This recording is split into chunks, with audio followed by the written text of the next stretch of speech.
Oi, Brasil! Oi, pessoal! Estamos começando aqui mais um PodMed, o seu podcast da saúde. E hoje estamos com uma convidada muito especial e eu vou aproveitar para me consultar, porque eu realmente preciso e creio que vocês de casa também. E essa convidada, eu estava ansiosa para recebê-la, Tomás. Fala, galera, seja muito bem-vindo a mais um episódio do PodMed. E hoje nós temos uma convidada.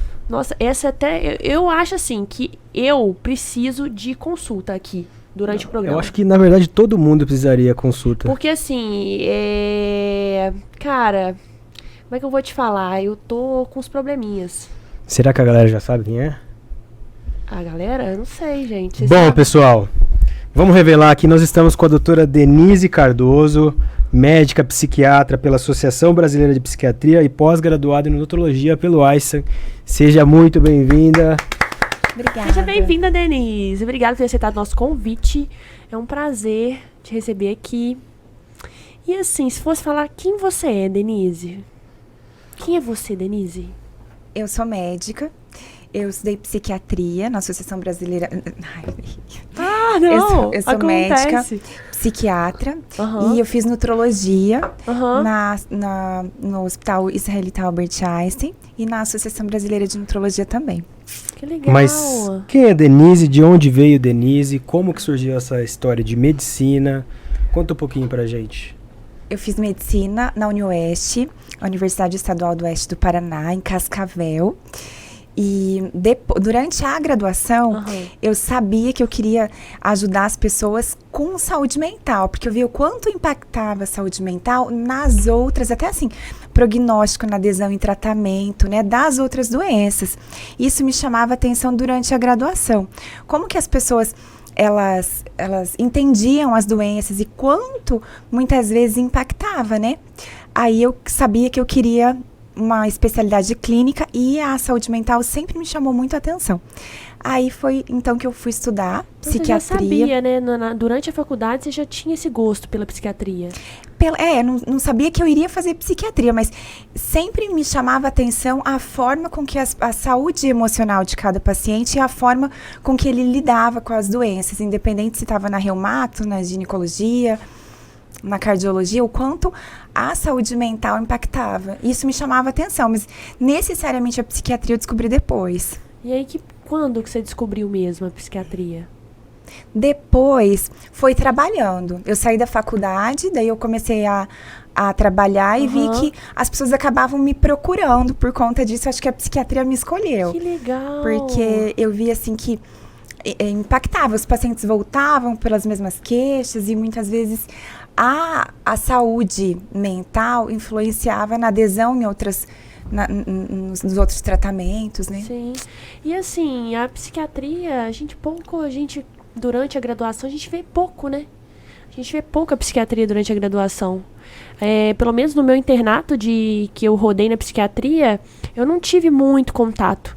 Uma vez ou outra que eu fui no CAPS, sabe o CAPS? Uhum.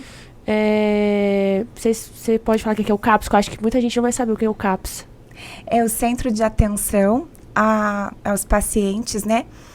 Mas eu também tive pouco contato durante a graduação. Eu tinha porque eu fiz projeto com o professor, eu ia também no CAPS acompanhar o ambulatório, mas era fora a faculdade. Na faculdade era bem pouco mesmo. Sim, e assim, pude ver alguns casos, mas não muitos. E é um paciente, assim, que exige uma atenção, né? É um paciente que é difícil você, dependendo do caso, instituir, colocar um tratamento, né, que seja benéfico para ele, assim, que realmente dê um resultado bacana, porque a gente desconhece, igual assim, às vezes confunde muito transtorno bipolar e depressão, né, às vezes a gente trata aí uma depressão e aí piora aí depois que a gente vê que é a bipolaridade. É verdade. Mas assim, que ponto que você falou, cara, eu quero a psiquiatria, é isso pra minha vida... E pronto. foi trabalhando, foi vendo o quanto era transformador. Ver um paciente, por exemplo, com transtorno depressivo, tratando, que estava com impacto, às vezes, no casamento, no trabalho, sabe, tinha parado de estudar e, de repente, trata e fica bem, sabe? Me impactou muito, assim, ver a transformação na vida dos pacientes. Aí eu falei, não, eu vou estudar psiquiatria e é isso. Mas foi depois que eu saí da faculdade e eu comecei a trabalhar e ver, assim, o quanto transformava a vida, sabe? Antes de terminar, você queria fazer o quê? Antes... Você tinha uma noção do que queria fazer? Antes, enquanto eu estava na graduação, eu pensava em fazer ginecologia e obstetrícia. Aí eu saí da faculdade, fui trabalhar 6 meses, para depois voltar a fazer residência. Pensei, vou trabalhar 6 meses, ficar próximo da minha família, e daí eu volto a fazer residência. E nesse período de 6 meses de trabalhar, aí eu tive esse contato maior com os pacientes. Eu trabalhei numa UBS e eu vi que não era ginecologia e obstetrícia que eu queria. E daí eu comecei atendendo os pacientes, né, da UBS. Eu fui vendo o quanto era transformador tratar um transtorno depressivo e depois a pessoa vir melhor, sabe? E a residência de psiquiatria, assim, como que é? Puxada? Então, a psiquiatria, ela tem várias especialidades, né? Então, assim, passa por geriatria, por hospitalar, infantil. Eu gosto da psiquiatria geral. Uhum. A psiquiatria geral, gosto hoje... O que seria a psiquiatria geral? Do adulto. Eu hoje no consultório, porque cada setor, por exemplo, CAPS, acaba pegando pacientes mais graves, né? Que daí o objetivo do CAPS é tratamento multidisciplinar. Então, tem psicólogo, psiquiatra, TO, né? Uhum. Hoje eu tô mais no consultório. Então, hoje no consultório, eu mais atendo transtorno de ansiedade, depressivo e transtornos alimentares. Mas é um nicho que eu gosto, que eu optei por trabalhar por ser, assim, a minha realização mesmo. E depois de fazer psiquiatria, eu vi que tinham muitos pacientes que faziam tratamento, que melhoravam, mas às vezes faltava energia, disposição. Aí eu vi, assim, que o quanto os hábitos de vida influenciavam na vida mesmo. Sim. Então, foi aí que eu fui fazer nutrologia e medicina integrativa. Sim, que é muito importante. A gente vê que a nutrologia, ela se correlaciona com várias outras áreas, né? Como a psiquiatria. Né? Não só a psiquiatria, outras áreas também.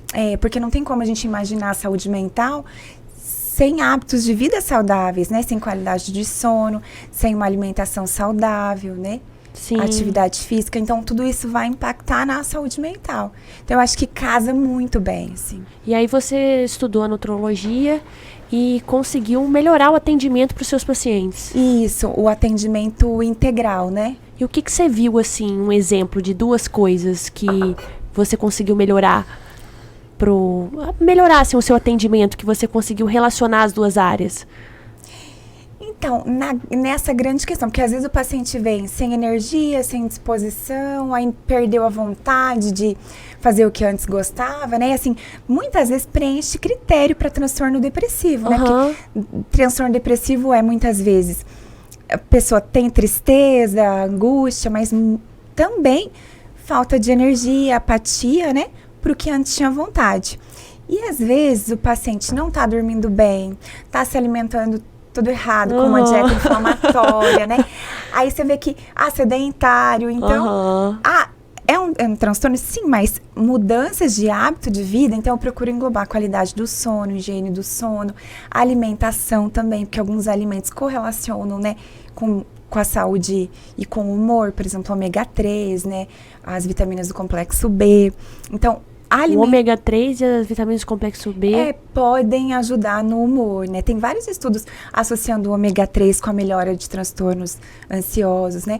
Então, essa mudança, uma alimentação adequada, a higiene do sono, a própria atividade física, né? Que libera endorfina, melhora o fluxo sanguíneo para o cérebro. Então, vai impactar na saúde emocional, né? Também. Caramba, então olha isso, cara. Como que você consegue mudar os hábitos, né? Colocar, por exemplo, um ômega 3, uma suplementação e isso melhorar também outras áreas. Bacana. Impacta, né? Porque se a gente olhar só, às vezes o paciente está irritado, mas ele está com nível de estresse alto, né? Tá com uma alimentação inflamatória. Então, tudo isso a gente consegue integrar, né? Porque não dá pra gente pensar em saúde mental uma coisa e física outra, né? Porque tá muito ligado. Então, tem impacto físico de alterações. E você institui esse tratamento e dá certo, assim, você já teve bons resultados fazendo essas mudanças? Sim. Poxa. Porque a gente tem que olhar o paciente como um todo, né? Então, não dá pra pensar que, não, ele vai no psiquiatra, depois ele vai no cardio, depois ele vai, né? A gente precisa olhar como um todo, porque tem paciente que chega pra mim, depois de ter ido no cardiologista, por exemplo, feito todos os exames, me fala, não, eu senti que eu tava com uma dor no peito, que eu tava morrendo, eu achei que ia morrer. E realmente ele tinha sensações de morte iminente, fez todos os exames, deu alterado, daí o diagnóstico de exclusão é transtorno de ansiedade, né? Então ele já chega depois de outras especialidades, porque tá ligado, né? O paciente Sim. vai aumentar a liberação de adrenalina, cortisol, vai alterar até o sistema imunológico. Sim. Então, não dá pra gente pensar em saúde física sem saúde mental, né? Agora, a grande questão, como que tá? Ui, como que tá a saúde de vocês aí, galera? Fala pra mim. Como é que tá a sua saúde, Tomás? Minha saúde tá em dia. Tá em dia? E a sua, tá em dia? Total, energia total. A energia é outra história, né? Agora é o seguinte, eu queria saber agora qual vai ser o tema de hoje. Queria que você lançasse pra gente. Qual será o tema de hoje? Ah, Tomás, faz de sonso, não. O que você acha de a gente falar o que ninguém conta sobre a ansiedade? O que ninguém conta sobre a o que ninguém ansiedade. te conta sobre a ansiedade. O que você acha, Plínio? Show. Podemos falar de ansiedade, doutora? Podemos, doutora. Então, vamos lá. Eu sou ansiosa, Assunto queria te super falar. importante. E eu queria já aproveitar e falar. Ó, a consulta, a consulta grátis. Consulta grátis. Momento consulta. Olha, vou te falar. Eu até os 15 anos eu Ué, comia é consulta unha. mesmo, velho. É pior que é, gente. E o que tem, né? E o que tem? Não, manda bala, manda bala. É o seguinte, eu comia unha até os 15 anos de idade. Era extremamente ansiosa, muito ansiosa e tal. E, assim, não tomava nenhum remédio, enfim. E roía as unhas, cheguei até a machucar. Hoje em dia eu não roo mais não, tá, gente? Minha unha é bonitinha. E, assim, isso caracteriza uma pessoa ansiosa. O que caracteriza uma pessoa ansiosa? Então, Eu era ansiosa? Então, Porque eu comia a unha, tipo, mesmo, assim. Até o sabugo da unha eu comia. E eu tenho certeza que muita gente também come. Você come, né, Tomás? O rou, igual o Papai Noel. Rou. Então, a gente precisa... É muito individual, né? Porque tem gente que rói por hábito, tem outros que não, por transtorno de ansiedade mesmo. Mas é importante a gente lembrar que a ansiedade é uma emoção fisiológica. Então, assim como a gente fica triste, a gente fica feliz, a gente também fica ansioso. E de uma forma que ela é protetora. Se não fosse ansiedade, a gente não ia nem olhar para os lados para atravessar a rua. Então, ela é protetora. Por exemplo, tem uma prova, o aluno por ansiedade vai estudar, vai se sair melhor. Tem uma reunião importante, uma entrevista de emprego, a ansiedade vai fazer com que você se organize, se prepare para estar no evento melhor. Tem um encontro com alguém, vai dar um frio na barriga, vai escolher uma roupa que se sinta bem, vai se arrumar para esse encontro, para se sair melhor. Então, a ansiedade, ela é uma emoção fisiológica. Agora, quando se torna um transtorno, quando ao invés de ter um melhor desempenho, trava, então, e a pessoa fica acelerada, ela não tem a mesma funcionalidade. Por exemplo, tem a prova, eu vou estudar, a ansiedade vai fazer eu estudar para ir bem na prova. Se eu travo na hora da prova, eu fico acelerada pensando que vai cair uma coisa que eu não sei, que eu não estudei, ou, sabe, ou vou numa entrevista de emprego, eu vou achar que não vou conseguir, porque ficar pensando acelerado, muitas vezes sintomas físicos, né, de tremor, sudorese, às vezes tem paciente que tem dor no corpo, por conta de contratura muscular da ansiedade. Um outro também sintoma é a alteração de sono. Tem um paciente que tem alteração de hábito intestinal, né? Tem um negócio importante, tem diarreia. Então, ou não dorme antes, né? Então, esses sinais são importantes para avaliar, assim, do quando é normal ou quando é um transtorno. Por quê? Porque as pessoas são diferentes, as personalidades são diferentes. Tem pessoas que são mais ativas, mas ser ansioso de uma forma que te prejudica não é normal. Ninguém é ansioso constantemente. Então, vê se eu Tem que tratar. entendi. A ansiedade é boa, só que até certo ponto. Isso. É isso? Ela é fisiológica, ela é uma emoção. Assim como tem um acontecimento triste, a gente fica triste. Não é normal diante de um acontecimento. O ruim é quando ela começa a impactar em outras partes. Por exemplo, hábitos intestinais, questão do sono. Aí já começa a ser maléfica, é isso? Isso, quando ao invés de te preparar para uma situação, para você De estresse? ter um desempenho melhor, você acaba se prejudicando. Entendi. Entende? Então é uma linha muito tênue, né? Uma linha muito, assim... Isso. Entendi. E o que hoje em dia, assim, que você vê que causa ansiedade? A pandemia, né, cara? Pandemia foi uma coisa que surgiu vários distúrbios aí, né? Psicológicos, abriu distúrbios psiquiátricos, né? Muita gente perdeu muitos entes queridos, né? Então, isso também gera ansiedade, né?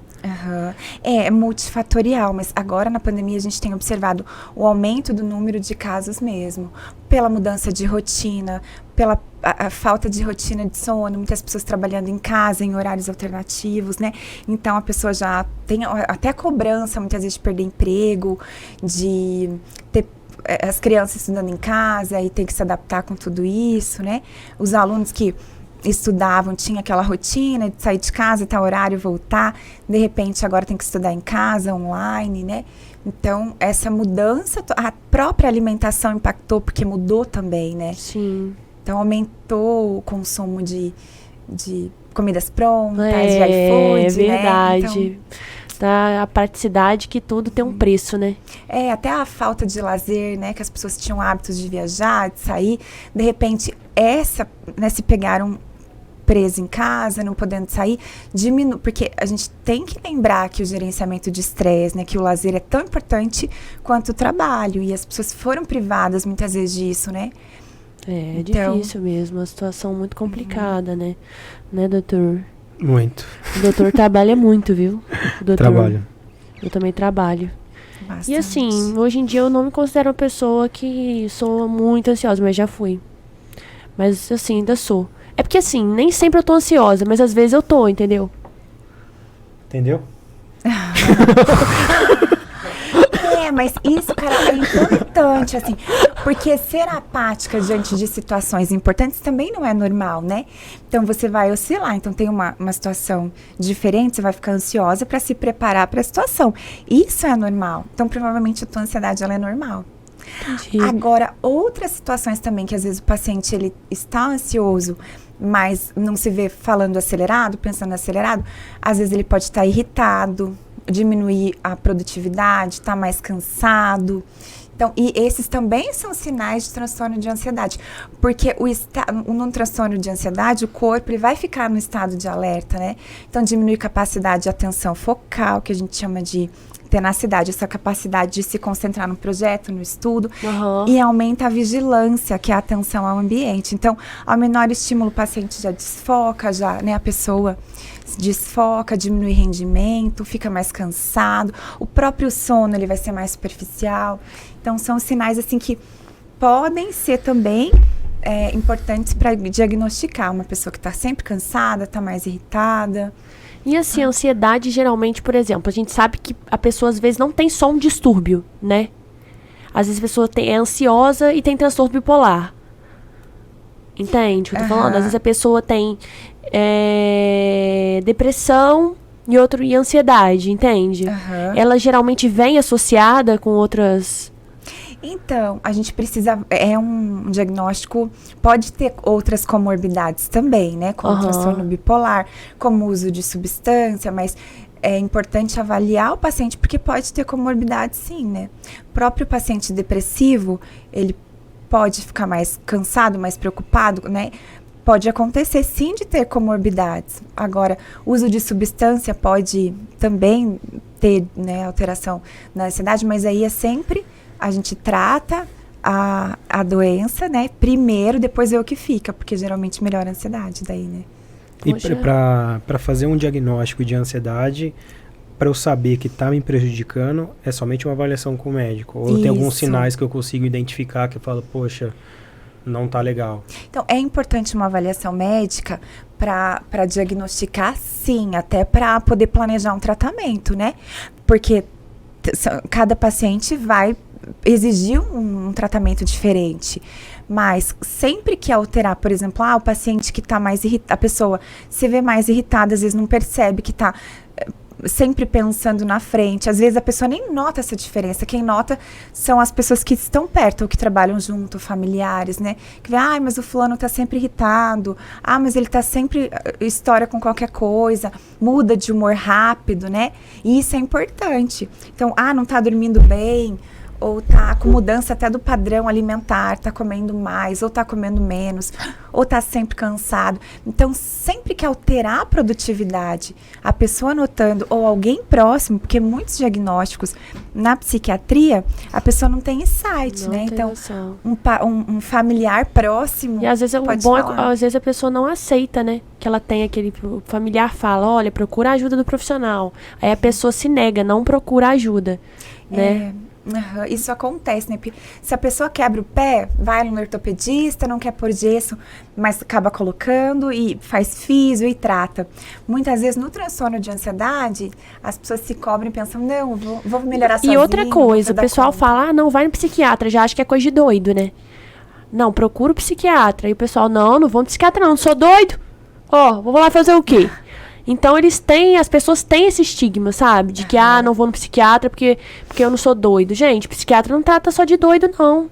É o que eu falo, psiquiatra trata distúrbio do sono, né? Psiquiatra trata várias outras vezes. Psiquiatra não trata só doido, tá? Eu não sou doida e eu traço tratamento, pra você ver. Entendeu? E, cara, eu ia falar uma coisa que eu lembrei aqui, você não vai acreditar. Que eu tava pensando. A síndrome de burnout, sabe? A pessoa a síndrome, gente, é uma série de sinais e sintomas, né? Os sintomas que a pessoa sente. E aí caracteriza uma síndrome, que são vários sintomas. Poderia entrar a ansiedade, né? Um dos sintomas. Poderia sim. Que é a síndrome do esgotamento profissional, tá, gente? A síndrome de burnout, né? Eu tô errada, doutora? Isso, não, é do esgotamento profissional. As pessoas acabam... Quando o trabalho acaba adoecendo, né? São pessoas que geralmente levam o trabalho muito a sério. E geralmente são mulheres? Bastante. Geralmente são mulheres? Homens também. São pessoas que geralmente se cobram muito pela performance, né? E aconteceu agora na pandemia também, né? Pela mudança até da economia, do jeito de trabalhar, do jeito de ser cobrado, das incertezas, né? Então, as cobranças aumentaram do meio e também das pessoas, né? Então, aumentaram também os casos. Aí é o seguinte, sou ansiosa como as unhas. Estou quase dando um piripá. Tem tratamento? Tem tratamento sim. É uma doença que tem tratamento e o objetivo é voltar sempre à funcionalidade, né? A pessoa ter a melhor performance, tanto física como emocional. Mas aí você trata assim, já direto com a medicação? Ou você insere outras abordagens, assim? Então, depende do paciente, depende de como os sintomas, de quais os sintomas ele apresenta, quais sinais e de que forma isso impacta na qualidade de vida dele. Né? Então, assim, a gente faz mudança de hábitos de vida, muitas vezes a gente precisa medicar. A psicoterapia também pode influenciar positivamente, né? Mas depende do paciente, do grau da adesão, né? Agora, a gente não pode pensar que uma pessoa está tendo crise do pânico, por exemplo, e a gente vai não medicar ela de primeira. São coisas diferentes, ansiedade e crise de pânico. Crise de pânico são sinais agudos, então a pessoa pode ter tremor, angústia, sensação iminente de morte, sabe? Isso gera um desconforto. Muitos pacientes vão para o pronto atendimento achando que vão morrer, que vão estar infartando, sabe? Então, isso é uma crise de pânico. Quando a pessoa tem crises frequentes e ela tem medo de ter novas crises pelo impacto que isso causou na vida dela, a gente fala que é um transtorno de pânico. Então, não necessariamente a gente faz um tratamento com uma pessoa que teve uma crise de pânico. Agora, de que forma isso está impactando na vida dela? A gente trata a crise, mas se ela está com transtorno de pânico, a gente vai fazer um tratamento daí para isso, né? Mas eu acho que o grande problema da psiquiatria é a questão do uso da medicação, né? Que é difícil acertar a dose, identificar o paciente, qual que responde melhor ao medicamento. Como que você faz essa escolha, assim? Como que você adapta? Porque eu acho que demora um pouco para ver resultado. Alguns medicamentos você tem até às de vezes, 2 assim, semanas. tem uns casos, por exemplo, estalopram. quando você prescreve, por exemplo, no caso de um quadro depressivo, né? Às vezes, nos primeiros dias, o paciente até piora. Ou não tem o resultado, né? E aí é importante a gente explicar pro paciente, olha, você vai piorar, né? Você vai tomar medicação, é para depressão, você vai piorar, mas você vai melhorar.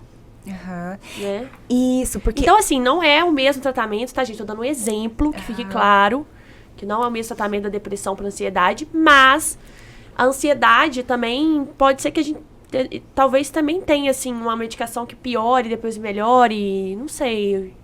Então, o tratamento de transtorno de ansiedade, eles são com um antidepressivo. O tratamento é a prevenção de crises de ansiedade. E, assim, o tratamento, então, seria como se eu tivesse com uma infecção de garganta. O tratamento é um antibiótico, sabe? No caso de transtornos de ansiedade, o tratamento é com antidepressivo. A gente usa ansiolítico no tratamento de ansiedade para sintomas agudos e para crise, para o início de tratamento, quando o antidepressivo ele não fez efeito ainda. Mas são medicações para alguns momentos, geralmente para início de tratamento, para dar alívio em sintoma. Agora, os antidepressivos, eles vão demorar geralmente de 2 a 4 semanas para mostrar os efeitos positivos. Nas 2 primeiras semanas pode ser que tenha efeitos indesejados, como alteração, aumento, diminuição do apetite, alteração de sono, até a ansiedade pode aumentar, pode diminuir, mas também pode aumentar nas primeiras 2 semanas. Esses sintomas, eles geralmente são toleráveis. Se não são toleráveis, a gente ajusta isso, né? A gente sempre começa com a menor dose para o paciente ir tolerando, né? Nessas 2 primeiras semanas. Depois de 4 a 6 semanas, a gente vai conseguir observar o efeito da medicação. Então, se vai precisar ajustar a dose, porque é individual, né? Então, tem paciente que já vai ter resposta com aquela medicação, tem paciente que não, mas é importante... Às vezes não se dá bem, tem algum tipo de reação, aí merece uma troca, né? Isso, Então, assim, cabe sempre uma reavaliação, né? Isso, a gente avalia o paciente a cada 4 semanas para ver os ajustes que são necessários, né? E uma vez com medicamento, é medicamento para sempre? Não. O primeiro, depois que o tratamento... Porque tem que mudar o estilo de vida também, né? Aham. Tem que fazer todas aquelas orientações, tipo, pra ter um hábito bom do sono, a higiene do sono, né? Não, mas uma pessoa que eventualmente não faça. Não, mas eu tô querendo dizer assim, que de nada adianta você, por exemplo, você dá o remédio e a pessoa não mudar, porque quando retirar o remédio, ela vai ter os mesmos comportamentos de antes. Então, é isso que eu tô perguntando, se é isso ou não. Porque, por exemplo, você pega uma pessoa que trabalha à noite, você vai fazer ela sair do trabalho e dormir normal?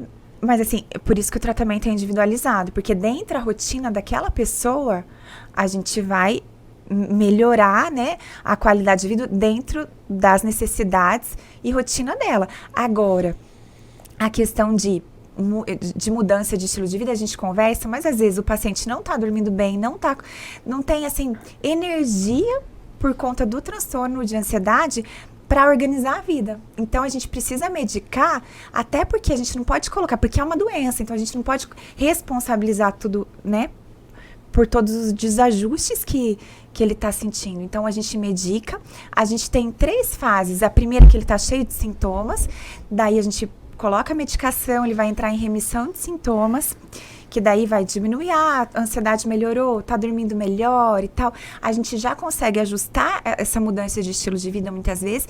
Depois, quando ele já não tem sintoma nenhum, a gente vai entrar na fase de manutenção de tratamento, que daí o paciente já tá mais disposto, mais animado, com mais energia, até para muitas vezes começar uma atividade física, porque já vai estar dormindo melhor. O hábito alimentar também é um comportamento, então vai repercutir nessa mudança, né? Mas depois que entra nesse período de manutenção de tratamento, que daí assim, a gente coloca a medicação, ajustou, daí começa em remissão de sintomas, a gente vê qual que foi a dose que ele tá sem sintoma e a gente entra na manutenção de tratamento com aquela dose. E nesse período ele vai tratar geralmente 1 ano com aquela dose sem sintoma nenhum para não ter recaída. Então diminui muito a chance de recaída após esse tratamento de manutenção. Terminou, a gente diminui e tira a medicação. Não é uma doença que vai tomar remédio ad eterno. Mas, doutora, você sabe o que acontece muito na psiquiatria, que eu tô lembrando aqui? Que o paciente melhora, Aí toma medicação assim, vamos dizer, 3 meses. Ai, tô melhor. Acho que eu tô curado. Aí vai e suspende a medicação por conta própria. Já viu? Já viu? Daquela já viu? E piora. Acontece isso? Acontece bastante. Daí eles voltam, mas é que eu tava...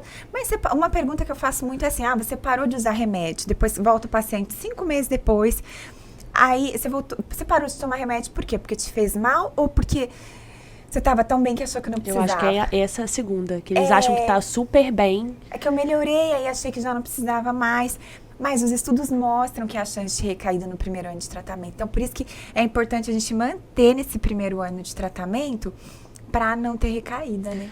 Não adianta fazer as coisas sozinha, galera. Tem que procurar mesmo profissional, tem que procurar uma ajuda. Porque vocês acham que sabem, aí depois não dá errado, aí fica culpando, né?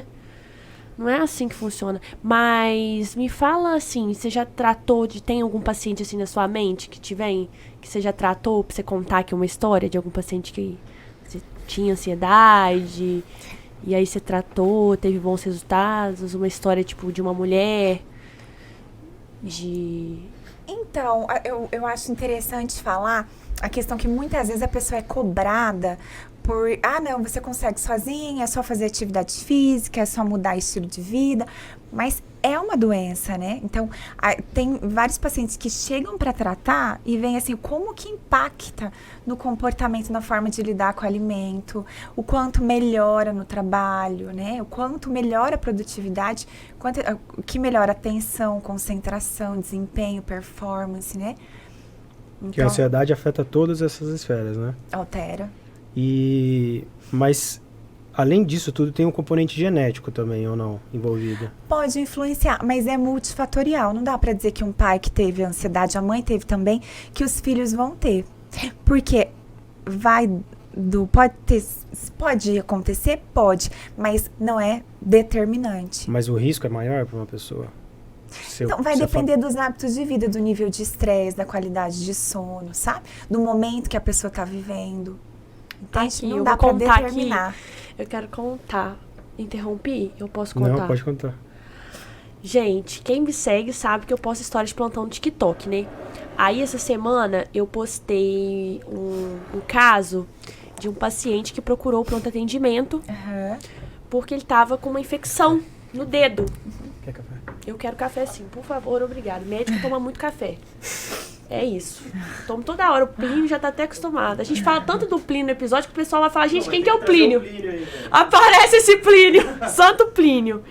Então, eu gravo histórias de plantão no TikTok, sabe, Denise? Aí, eu sempre conto histórias, relatos dos pacientes que procuram pronto atendimento.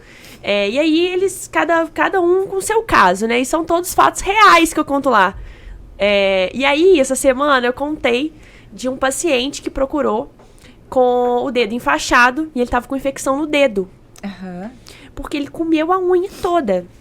Só que o pior, ele comeu a unha, foi na farmácia e o farmacêutico passou magnésio pra ele. Eu não sei como é que ele estava fazendo isso, entendeu? Aí simplesmente... eu tirei a faixinha dele. Ele tava com uma infecção, assim, e aqui já tava com eritema, sabe? Ele tava feio, já tinha um abscesso. Ele comeu até o sabugo do dedo e infectou. Você entende? Aí eu contei a história do plantão. Aí eu falei com o pessoal, gente, vocês... me ajuda aí, né? Procurar... E ele procurou só depois de uma semana com aquele dedo. Ou seja, o trem tava horroroso. Teve que fazer uma drenagem, né? Porque realmente deu um abscesso, infectou, sabe? Deu uma infecção secundária. E aí, o comentário da galera, gente, esse comentário da galera é o melhor. Vou ler aqui. Eu era muito ansioso e essa ansiedade acabou me levando para o álcool. Graças a Deus, eu me toquei e busquei ajuda profissional. Hoje estou super bem. Vamos ver aqui. Eu sou muito ansiosa. Que as pessoas que comem hoje... Você viu essa relação da unha com a ansiedade, né? Eu sou muito ansiosa que eu não como unha. O que me acalma é chocolate. Não entendi direito, mas tá tudo bem. Vamos ver aqui. Deve descontar no chocolate. O que acontece Eu bastante, fico tirando as peles do lado da unha. E provavelmente ela acaba comendo mais chocolate. Ao invés de rói a unha, ela come mais chocolate por conta da ansiedade. Então você pode ter... E o álcool aí, igual o rapaz falou aqui? Porque, na verdade, o álcool, assim como o açúcar, vai lá no sistema da recompensa e libera dopamina. Então, dá uma sensação de bem-estar, né? Por isso que tem os abusos de substâncias de açúcar também. Isso é comum, então, na ansiedade, você desenvolver algum tipo de compensação. Pode acontecer. Eu fico tirando as peles do lado da unha. Aí um dia inflamou, ficou muito grande e cheio de pus. Tive que ir ao hospital, cortaram e tive que tomar anti-inflamatório. Eu como unha desde os 3 anos e sai muito sangue. Comi as unhas, parei com isso, não dá certo. Ô, gente. Então, muitas pessoas... Essa aí falou que conseguiu parar, mas muitos não conseguem, né? Então, é importante ver que, assim, é só um sinal de que algo não tá bom. Que é importante investigar a causa. Porque esse comportamento que roe a unha, ou come mais chocolate ou açúcar, esse comportamento ele vem de uma emoção disfuncional, né? Então a gente precisa entender que emoção que está causando isso. A pessoa roe a unha, ou está comendo mais doce, ou está bebendo mais álcool, né? Aqui, agora eu vou fazer um movimento aqui. Sabe aquela pessoa que fica assim? Mexendo a perna? Com o pezinho assim. Quieta. Você sabe o que é isso que eu tô fazendo, gente? De pernas inquietas, de ficar pernas mexendo. inquietas é um comportamento ansioso. Pode acontecer, mas não dá pra gente olhar um sinal isolado e dizer que aquela pessoa precisa de tratamento porque tá em transtorno. Mas é importante olhar que pode ser um sinal a ser investigado, né? Porque muitas vezes é como se fosse a ponta do iceberg. A pessoa tá roendo a unha, tá se movimentando mais, tá mais agitada. Às vezes não preenche critério, mas muitas vezes a montanha de gelo que tá embaixo é um transtorno de ansiedade que precisa de tratamento, né? Café dá ansiedade? Então, pode piorar sintomas, né? Eu já tô com o meu aqui, ó. Um paciente que tem um transtorno de ansiedade, que tá mais ansioso, pode ficar mais acelerado com café, porque é um estimulante. Viu aquele filme, aquele filme não, aquela série, eu não sei se é série ou filme, aquela Psicose? Não assisti. Bates Motel. Não assisti. Bates Motel. Conta a história de um menino que ele é esquizofrênico, aí ele mata um monte de gente na série. Não assisti, vou ele procurar. abre o quadro de esquizofrenia e aí ele mata um monte de gente na série, amigo. O que é esquizofrenia? Não, é sério, é sério. Não, eu achei que ficou legal. Quê? Não, nada, velho. O que, velho? Eu tô falando Você falando da série. Eu tô falando muito sério aqui, você tá rindo da minha não, cara, velho. Não, do dia você falou, velho. Cara, esquizofrenia. É porque tem gente que tá assistindo e não sabe nem o que é, né? Esquizofrenia é uma doença que, assim, tem vários critérios, né? Mas eu vou falar dos mais importantes, que, assim, é uma perda da funcionalidade por mais de 6 meses, mas, assim, 2 sinais importantes. Delírio, que é um pensamento alterado, isso é alucinação, que pode acontecer também.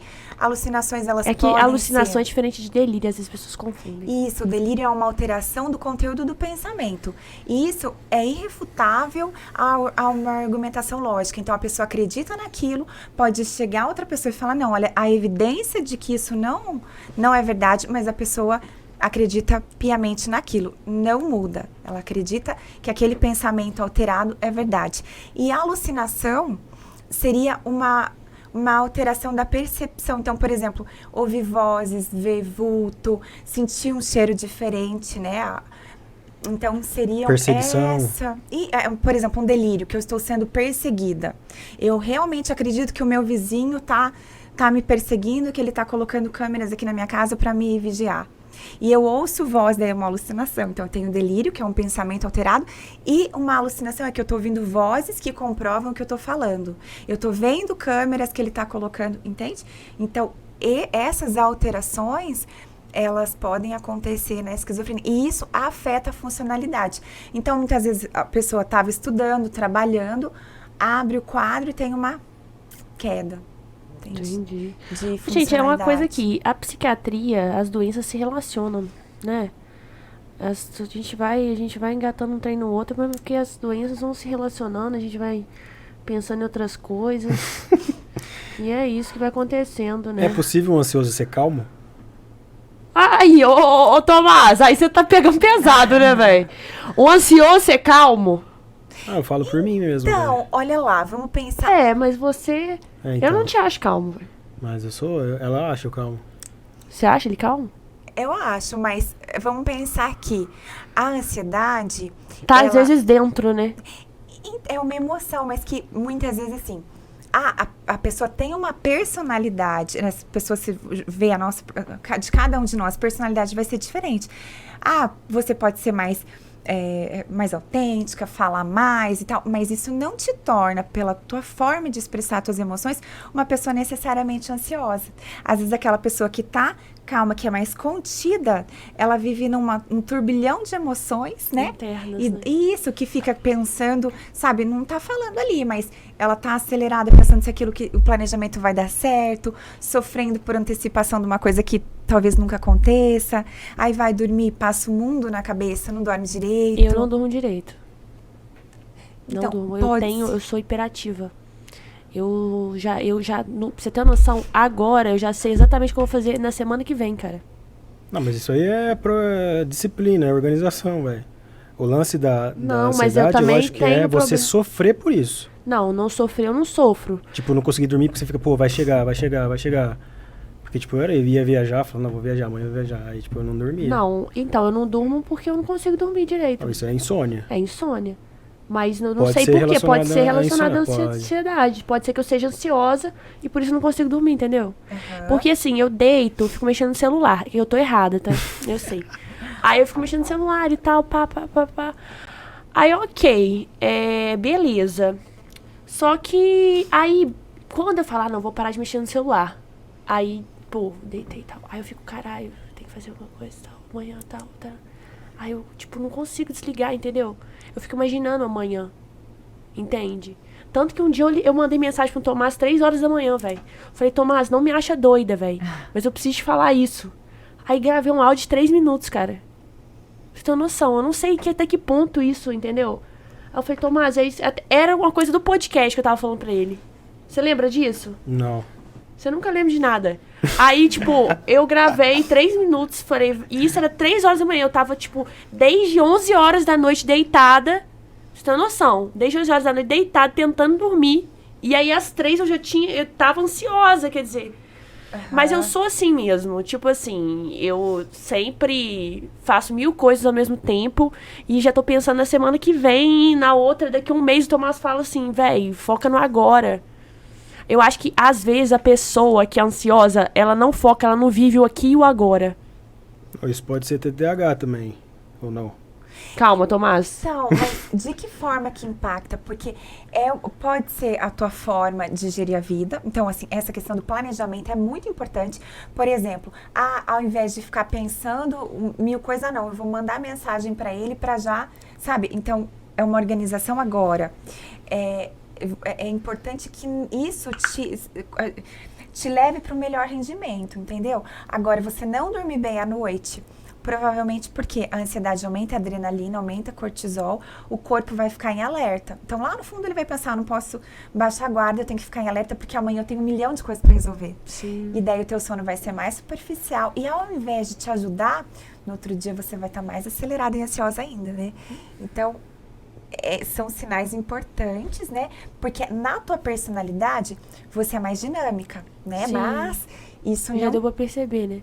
mas não dá pra impactar na tua qualidade de vida. E sono mostra. Meditação ajuda? Ajuda.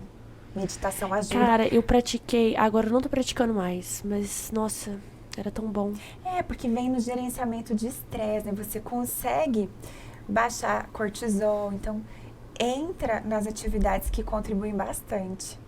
Você medita? Não.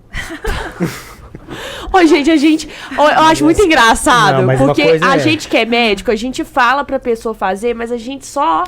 Não, mas eu só falo o que eu faço, eu não fico falando pra meditar não, velho. Não, eu falo pra meditar. De começar. Eu meditava, agora eu não estou meditando, mas era um hábito que me ajudava muito, porque a meditação impacta diretamente, né? Impacta. Assim como a atividade física, assim como a higiene do sono, né? Porque, mas não tá dormindo bem. Será que é por ansiedade mesmo? Será que é porque não tá... É um costume muito comum hoje, né? De ficar com o celular na mão e a luz azul vai bater na retina e inibe a liberação da melatonina. Sim. E também vai acabar gerando, às vezes, um conteúdo de uma informação que não é nem com você, vai acabar hiperestimulando o córtex, né? Então, o cérebro vai ficar mais hiperestimulado com a notícia, às vezes não tem nada a ver com você, mas vai te deixar em alerta. Então, às vezes, é hábito de vida, né? Falta de higiene do sono e não necessariamente que não está dormindo por conta da ansiedade. Não, e eu acho que não dormir vai aumentando a ansiedade, né? Porque eu, por Vai. exemplo, eu começo, são meia-noite, amanhã você acorda às 5. Você é ansioso? Aí, né? sou pra caralho. Aí, 1h da manhã você não dormiu ainda, você fala, pô, vou dormir só 4 horas. Aí, você vai tentar dormir, você vai ficar, pô, só vou dormir mais 4 horas, daqui 4 horas tem que levantar. Aí você fala, já são mais 3 horas da manhã, você fala, nossa, aqui 2 horas tem que levantar. Aí você acaba que você não dorme nada. Mas isso é uma questão de ansiedade, né? Esses sintomas de ficar preocupado. Tá sem o celular, mas tá pensando no dia seguinte. Se isso é contínuo, né? É importante tratar. Mas então, uma coisa pontual, isso de evento pontual, por exemplo, se acontecer de uma maneira isolada, é normal, então. O problema é quando isso se torna contínuo, frequente. Por exemplo, você não dormiu um dia. Às vezes porque... Doc, posiciona só o mic aqui pra nós. Aí. Melhorou? Melhorou, Plênio? Um pouquinho pra frente, assim, ó. Com ele mais pro lado. Assim, ó. Aí. Pra frente? Isso, um pouquinho. Isso aí, tá bom. Perfeito. Olha como que o meu cabelo tá. Tá sendo gravado, viu? Agora que eu vi meu Não tá cabelo. dando pause, não. Maravilhoso. Tá gravado, viu? Não tá dando pause, Sabe não. o que eu acho mais legal em psiquiatra? É o cabelo tudo bagunçado? Não. Puta, eu nunca ia poder ser psiquiatra, então, seu cabelo. Não, Tomás, você... Não, Tomás. É a calmaria. É a calmaria. Todo psiquiatra é calmo. Sério, meu psiquiatra, assim, eu perguntei por um dia pra ele se ele tinha sentimento. Falei, cara, você tem sentimento? Ele, como assim? Eu falei, cara, tudo que eu te falo, você fica assim. Sabe? Tudo. Quando você fala, chega lá, ele! Cara, mas Alguém morreu, ele. eu acho que o psiquiatra, ele desenvolve isso. Porque imagina você atender gente ansiosa, gente depressiva e não absorver a conta. Eu acho que absorve, não tem lógica. Absorve ou não absorve? Eu acho que absorve. Ou a emoção. Então, empatia é você entender o sofrimento do outro. Então, você se colocar no lugar do outro, mas você entender a dor do outro, mas não pegar pra você, entende? Então, você precisa entender o contexto, mas entender o que é seu e o que é do outro, né? Entendi. Porque cada pessoa tem as suas demandas, as suas dificuldades, os seus desafios de vida, os seus momentos de vida, né? Teve um amigo meu essa semana falou assim que... Amigo não, meu primo, aliás. Que é meu amigo também, né? Ele falou o seguinte, que tinha um amigo dele que era psiquiatra e que ele virou outra pessoa depois que, assim, pegou o título de psiquiatria, né? O título de especialista. Aham. Que o jeito dele mudou, assim, tudo. Depois que ele começou a atender pacientes da área da psiquiatria. Tipo assim, mas não é uma linha... Você disse que a pessoa muda? Não disse, calma. Não disse que a pessoa muda. Meu primo disse que o amigo dele, que fez residência em psiquiatria, mudou o jeito dele, porque de acordo com esse médico, psiquiatra, ele enfrenta só problema todos os dias, entendeu? Lidar com a emoção humana, né? Então, você lida com a forma com que a pessoa enfrenta momentos da vida, né? Dificuldades. Então, agora na pandemia mesmo, aumentou o número de pessoas, né? Assim, no consultório, às vezes, que de um mês para o outro, perdeu um parente, veio por um motivo, no meio do tratamento, perdeu uma pessoa importante, né? Então, a gente lida com situações delicadas, né? E lida com a emoção humana, com o sofrimento humano, né? Porque muitas vezes existe a dor física que a pessoa está enfrentando, mas o emocional que está junto está como lidando com aquilo, né? Então, a gente fica próximo do paciente nesse momento. Então, eu amo isso. Assim, Você falou um ponto muito importante. A morte. Às vezes, a morte é uma coisa que o médico também, às vezes, não sabe lidar. Não sabe... Você já leu aquele livro A Morte é um Dia que Vale a Pena Viver? Ah, não, assisti só um spoiler da Eu autora. leio tudo, gente. Eu saio lendo os livros todos. Não, eu até vi pra Esse comprar o livro é mas muito bom. eu assisti Ele fala do processo da morte. Uhum. É uma médica que mexe com cuidados... Ela é uma médica, parece que atua na área de intensivismo. E aí ela mexe cuidados também paliativos, com né? cuidados paliativos. E ela fala que a morte, assim como o nascer, são momentos únicos. Uhum. Que a gente merece viver. A gente tem que saber tratar desses momentos. Uhum. Porque a pessoa que sabe que vai morrer... e outro ponto que ela fala é que a gente não deve falar pro paciente... Não falar pro paciente que ele vai morrer quando ele tiver uma doença grave, entende? Por exemplo, o paciente está com uma doença grave, ele vai morrer. A gente sabe que ele o caminho dele, inevitavelmente, é a morte. Às vezes o médico, a pessoa, quer negar isso, não quer falar pra ele. E ela fala assim que a gente tem que dar o direito da vida pra ele. Entendeu? Até o último momento pra ele, porque você falar que ele não contar da doença pra ele, você tá evitando que ele viva aquele momento. Entende? Porque ele merece saber tomar as rédeas da vida dele. Uhum. Então, a morte, assim, ele trata exatamente disso. Que a morte, assim como a vida, o nascer, né? São momentos únicos. E a pessoa, às vezes, que tá pra morrer, ela tá mais presente naquele momento do que uma pessoa que tá viva. Que tá vivendo. Que ela vive mais o momento presente. O ali e o agora. Que ela consegue ter uma percepção melhor do todo. E que a pessoa, nós, né, os médicos, profissionais de saúde, temos que saber lidar com esses pacientes. Com o contexto que tá o paciente, muitas vezes tem a família envolvida, né? Sim. Às vezes a família sofre mais do que, né, porque tá tendo uma percepção diferente da perda, né? Sim, do porque que a própria pessoa a família não quer falar pro paciente da doença dele por poupá-lo, sabe? Por poupar da dor. Uhum. Entende? Contar pro paciente. Mas aí no livro fala exatamente isso. Que a gente não deve ocultar a doença do paciente. Que a gente deve falar pra ele. Porque ele merece viver até o último momento. Aproveitar, assim, né? Na intensidade que exige. Mas em se tratando, aproveitar o gancho de se falar pro paciente, o que poderia ajudar se eu encontrar uma pessoa com uma crise de ansiedade ou de pânico? O que falar ajudaria ela? Se existe alguma coisa que eu possa... O que eu poderia fazer para ajudar uma pessoa que está numa crise de ansiedade ou uma crise de pânico, por exemplo? Tem alguma coisa?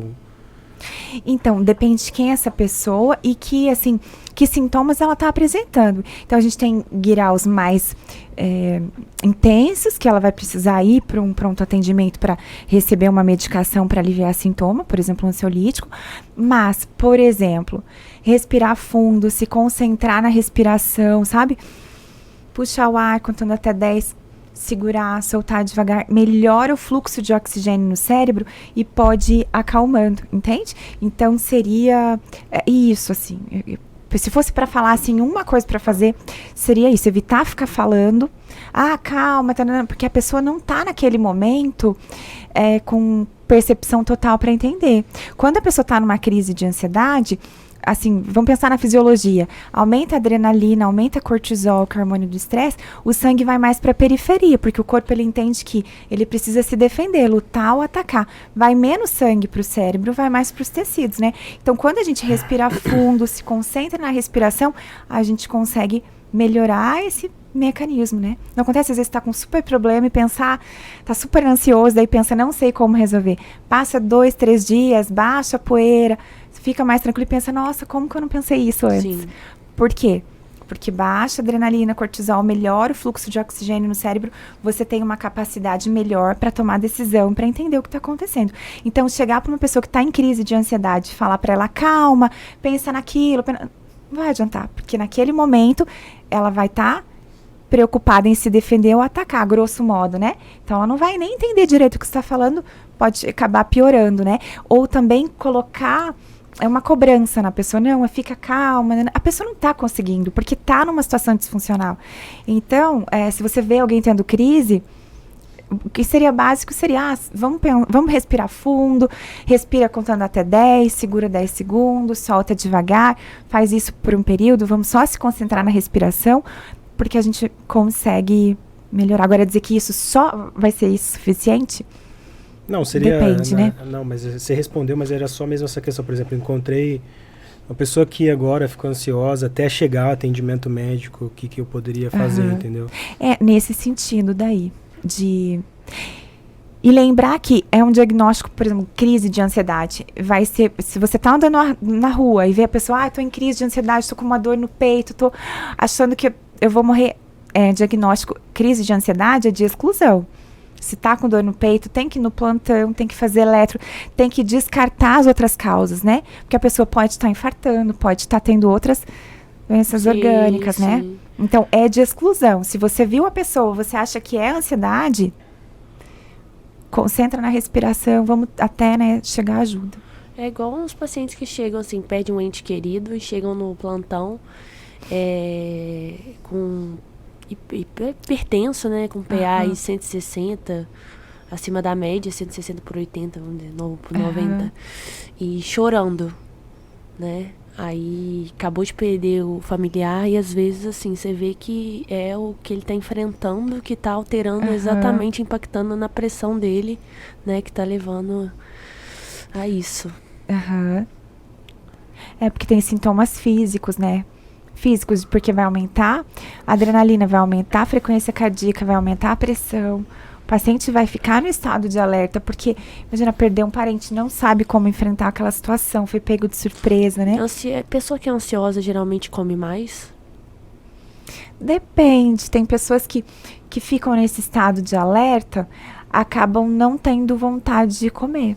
Porque, vamos imaginar, aumenta a adrenalina, cortisol, o sangue vai mais para a periferia e vai ficar em estado de alerta, hipervigilante, né? Pensando em se defender ou atacar se precisar.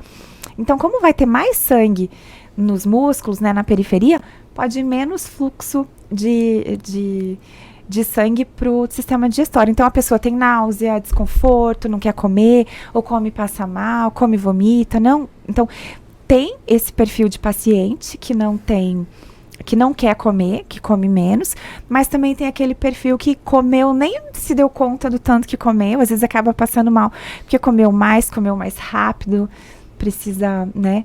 Então, assim, dizer que vai comer, pode acontecer de comer mais, de comer menos, de comer mais açúcar, de ter um padrão diferente de comportamento alimentar, né? Gente, olha... Você come mais?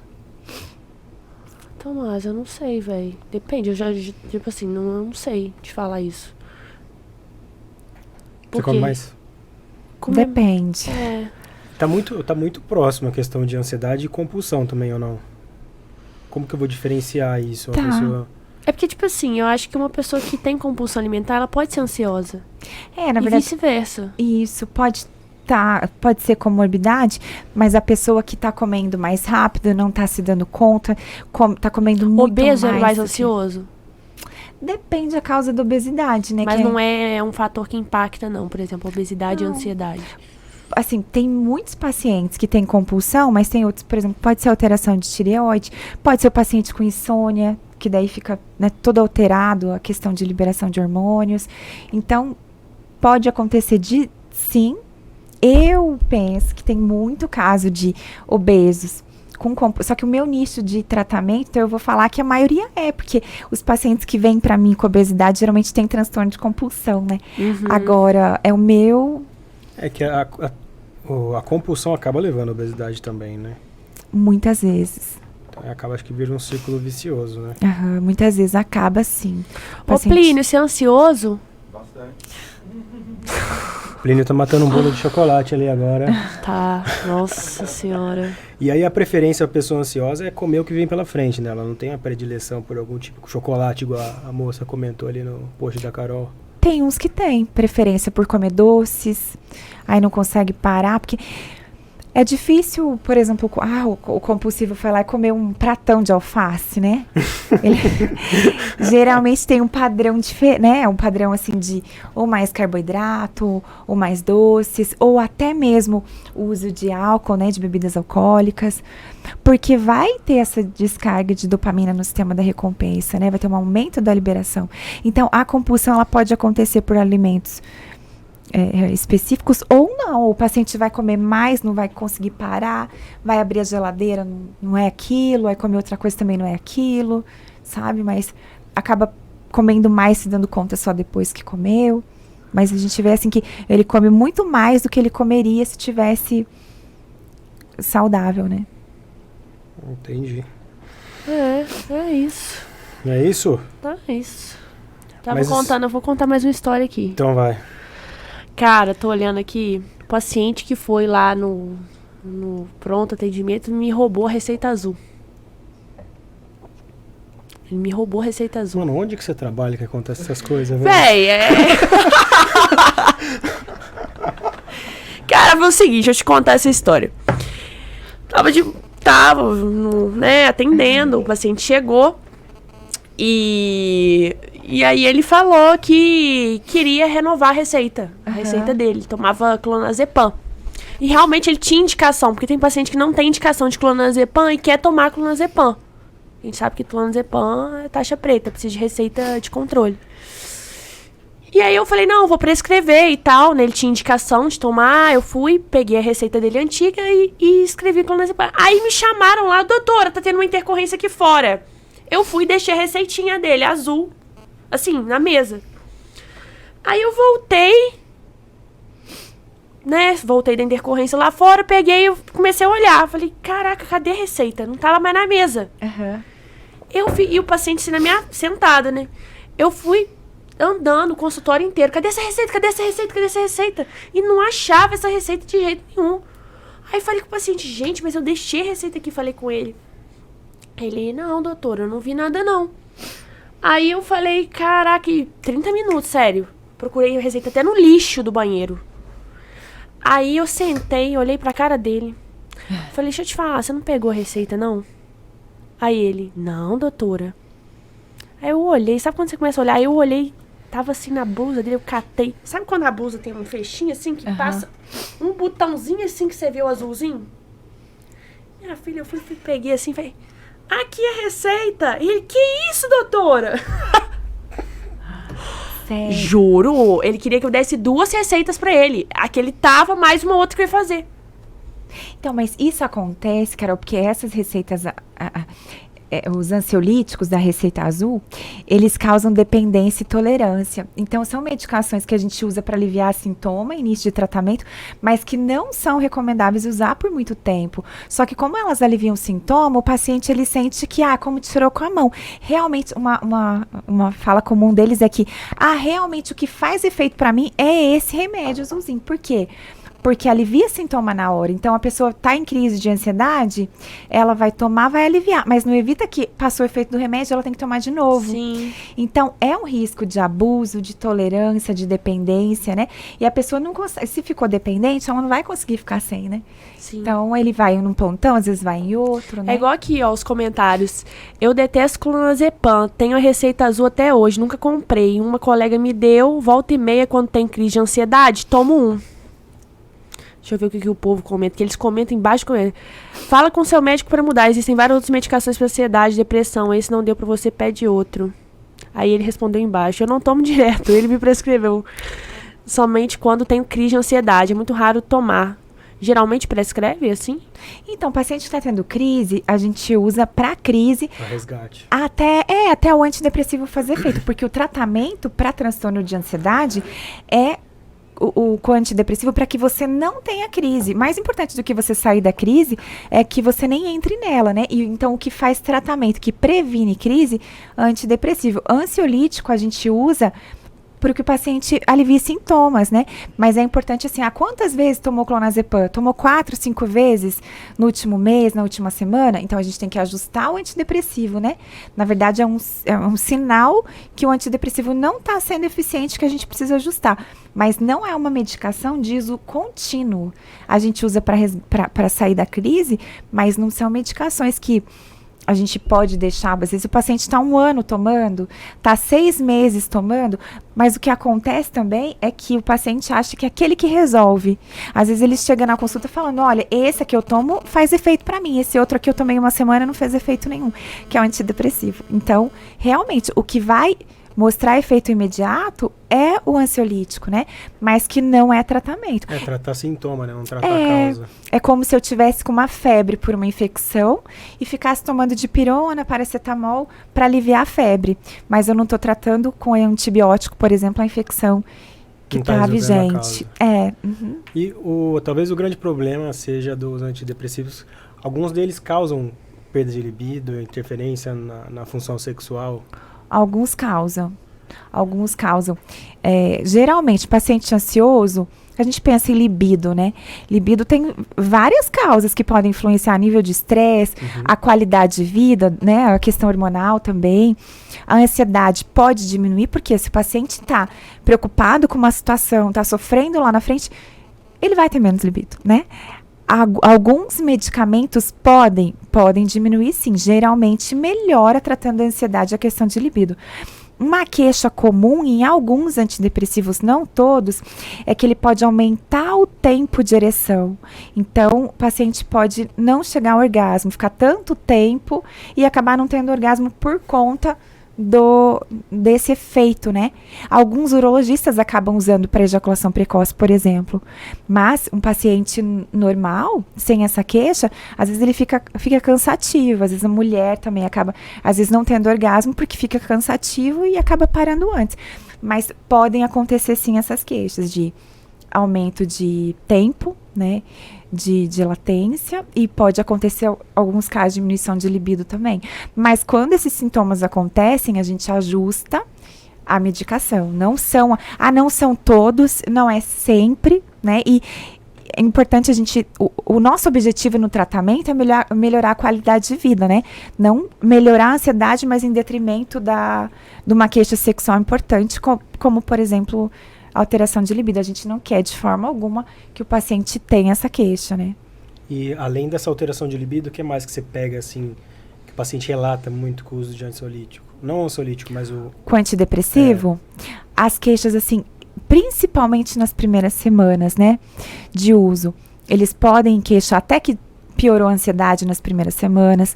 Alguns dão sono, por isso a gente usa à noite. Sabe? Outros podem alterar o sono, diminuir o sono, a gente pede para tomar de manhã. Então a gente vai ajustando. Uns aumentam o apetite, outros diminuem o apetite. Então tudo isso a gente vê na hora de escolher. Uma pessoa que não está comendo, é interessante a gente lançar. Qual que seria o top one, assim? Então, o melhor para quem, né? Depende do paciente. Porque, por exemplo, uma pessoa pode se beneficiar de um antidepressivo que diminui apetite, se ela está tendo uma dificuldade de lidar com os alimentos. Então, a gente pode usar esse efeito colateral de diminuir o apetite, né, para essa paciente que está com ansiedade, com essa queixa. Uma outra paciente que não tem apetite nenhum por conta da ansiedade, não está comendo, emagreceu 4 quilos no último mês, que é uma situação importante, a gente pode lançar mão de um que melhore o comportamento alimentar dela. Simplificando, né, povo? O melhor que é pra você não é melhor pra outro. Então, não tem receita de bolo. Também queria, vocês viram que eu tentei tirar dela aqui, vocês estão de prova, que eu tentei passar aí pra vocês, mas não deu certo. Então, infelizmente, vamos ter que consultar, né? É verdade, é importante a gente ver o melhor para cada pessoa. O melhor para melhorar toda a performance, né? Tanto física como mental, a questão da atenção, né? Tudo isso vai repercutir. Então, é importante a gente individualizar o tratamento. Sim. Né? Né? É. Não deu consulta? Cara, eu tentei consultar, mas eu não consegui, gente. Porque não é só ansiedade, não. Tem outros negócios também. Mas são coisas pessoais, eu acho, assim, que não dá pra falar, entendeu? Quem sabe um dia. Tenho esperança. Não quer abrir seu coraçãozinho, pessoal? Não, meu coração é completamente fechado. Sério? Tô brincando, gente, né? Não, super aberto. Eu sou tranquilona, assim. Mas... Te fala uma... Tipo, como é que a gente fala, Tomás? Que a gente pede pra galera falar? Se você pudesse colocar um outdoor ali na Avenida Paulista aqui e com uma frase pra todo mundo, que frase seria essa? Que não existe saúde sem saúde mental. Nossa senhora, o pessoal... Não, agora eu levantei, peraí. Escrever um livro, Tomás. Não, Nossa, olha aqui, ali, não. o Plínio, cadê? Gente, eu só vou mostrar o Plínio quando a gente bater 100 mil. Eu só mostro o Plínio nesse... Eu só vou mostrar Não, cara, eu vou tatuar umas 3 frases hoje, velho. Cara, eu vou mostrar o Plínio quando a gente bater 100 mil seguidores. Como que é a frase? Não existe saúde sem saúde mental. Então é muito importante. Mandou, né, velho? Mandou. Não, a gente tem que fazer um bloco de anotações, cara. Pois é. A gente tem mesmo. Não, tô falando Não, sério. hoje as frases foram... Foram muito pesadas. Eu assim... Quase chorei. Então vai, agradecimentos. Gente, olha, eu queria agradecer demais por vocês estarem assistindo a gente. Fiquem ligados aqui no PodMed, que é o podcast saúde de vocês. Quero que vocês deixem aí nos comentários o que vocês querem assistir aqui. Estamos abertos a negociações, tá? Deixa aqui o que vocês querem, sugestões para os próximos assuntos, as dúvidas de vocês. A gente vai tentar responder aí sempre que possível, tá? E impossível também, porque a gente faz o impossível aqui. Ativem o sininho, tá? Para vocês receberem aí o nosso conteúdo em primeira mão, vocês já ficarem por dentro. Compartilhem a gente também, sigam a gente em todas as redes sociais, YouTube, TikTok, Kawaii, Twitter, Spotify, @PodMedOficial. Bom, me siga também, tá? @doutora Caroline CM, eu tô sempre postando conteúdo lá, legal no meu Instagram. Principalmente sobre a área da nutrologia e medicina integrativa, que é a área que eu atuo.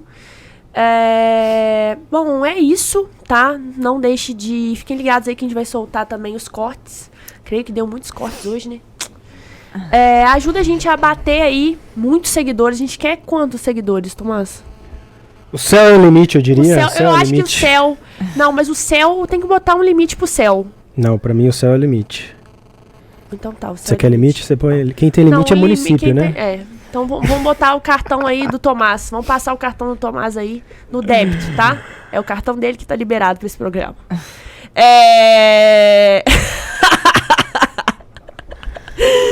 Tomás, passa seu @. Galera, obrigado aí.